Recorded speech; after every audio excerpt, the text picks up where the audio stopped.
Bismillahirrahmanirrahim. Anak-anakku semuanya, selamat berjumpa kembali di channel Sibaso Sinau Barang Sosiologi pada mata pelajaran Sosiologi kelas 11. Materi yang akan kita pelajari adalah kelompok sosial.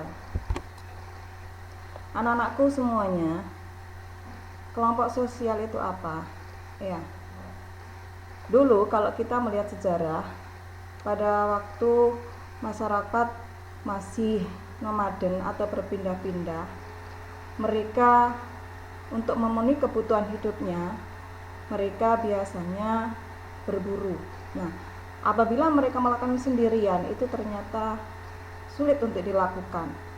Oleh karena itu mereka harus bekerja sama dengan teman-temannya atau bekerja sama dengan manusia yang lainnya. Pada dasarnya manusia itu memiliki naluri untuk bekerja sama dengan orang lain yang disebut dengan gregariousness. Nah, karena mereka harus bekerja sama. Apabila mereka bekerja sama, pasti akan lebih mudah untuk mendapatkan kebutuhan hidupnya, untuk memenuhi kebutuhan hidupnya. Karena beban satu orang itu akan lebih berat.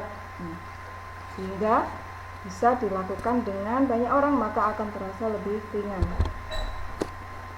Seperti juga pada masyarakat pertanian juga tidak bisa melakukan pekerjaannya sendiri, maka para petani akan bergabung, akan bekerja sama, saling membantu, saling menolong untuk mengerjakan lahan pertaniannya.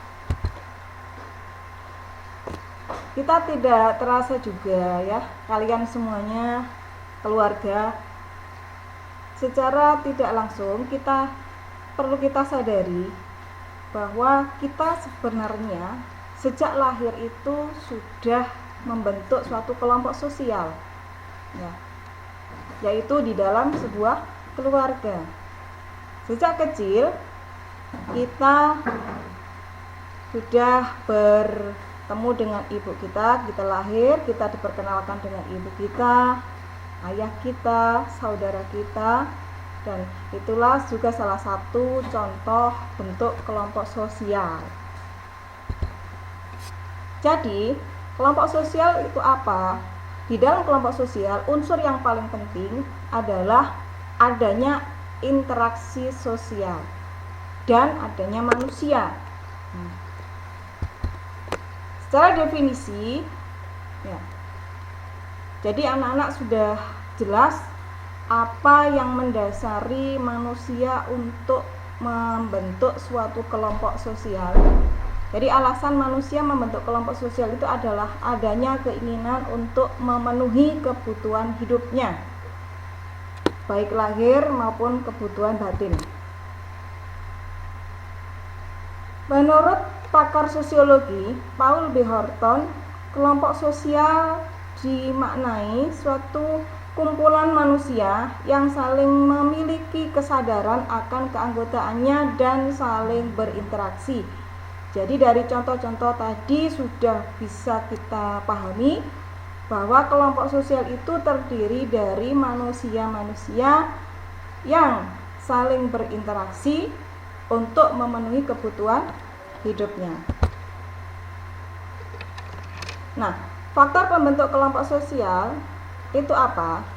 Yang pertama tadi sudah kita jelaskan bahwa faktor pembentuk kelompok sosial adalah harus adanya interaksi sosial.